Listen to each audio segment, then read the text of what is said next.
IPL 2026-এর জন্য Kolkata night Riders team তাও তো একটা ঠিকঠাক দল গঠন করেছে, কিন্তু এই বছর আইপিএল 2026-এ কেকেআর টিমের জন্য কোন দুটি প্লেয়ার ওপেন করতে পারে? হ্যাঁ বন্ধুরা, আবারও দীর্ঘ সময় পর আইপিএল ও কেকেআর টিমকে নিয়ে কথা বলতে চলেছি।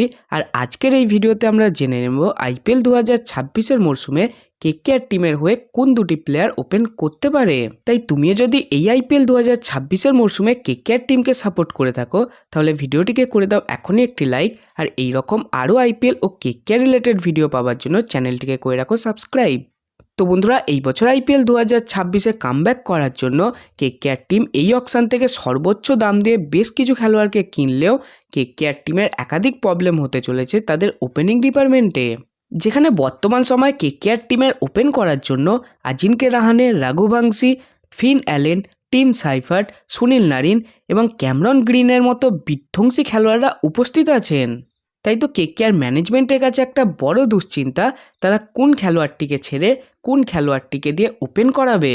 কারণ খুব সম্ভবত আইপিএল 2026-এর জন্য আরও একবার আজিঙ্কে রাহানেই তিনি কেকেআর টিমের ক্যাপ্টেন থাকবে, আর রঘুবংশীর মতো ইয়ংস্টার খেলোয়াড়কে তারা অবশ্যই কেকেআর টিম ব্যাক করবে।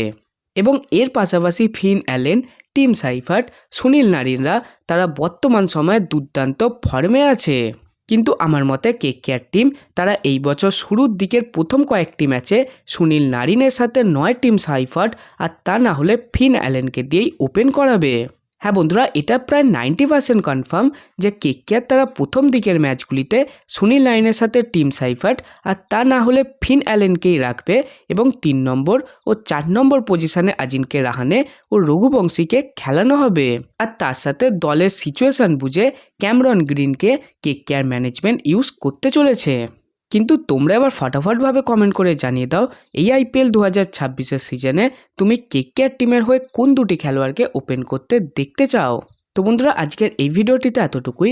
ভিডিওটি ভালো লাগলে লাইক, কমেন্ট, শেয়ার, তার সাথে আরও এইরকম আইপিএল ও কেকেআর রিলেটেড ভিডিও দেখার জন্য চ্যানেলটিকে সাবস্ক্রাইব করে রাখো। ধন্যবাদ।